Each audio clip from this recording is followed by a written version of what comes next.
अब्बू, मुझे आपसे कुछ बात करनी है। हाँ हाँ बेटा, आओ बैठो।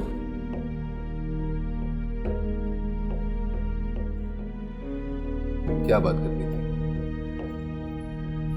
आप प्लीज बुरा नहीं मानिएगा, लेकिन मैं अभी शादी नहीं करना चाहती। एक्चुअली मुझे अभी अपनी स्टडीज कंप्लीट करनी है। जब हो जाएंगी तो मैं खुद अपने पैरों पे खड़े होना चाहती हूँ, इंडिपेंडेंट होना चाहती हूँ, ताकि किसी भी तरह के मुश्किल हालात का सामना कर सकूं। तो ये तो बहुत अच्छी बात है बेटा। और वैसे भी अभी तो सिर्फ मंगनी होने वाली है, शादी तुम्हारे एग्जाम्स के बाद ही होगी। और रही बात तुम्हारे काम करने की, तो फारिस माशाल्लाह है तो साहिब हैसियत, अपने कारोबार और जमीनों का इकलौता मालिक है।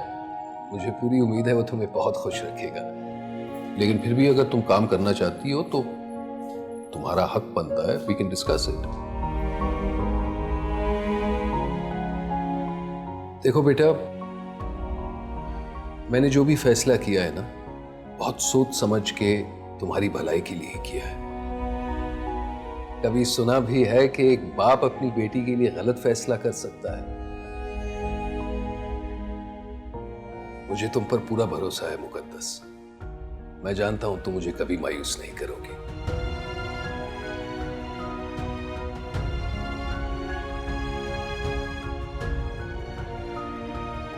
तुम तो मेरा मान हो।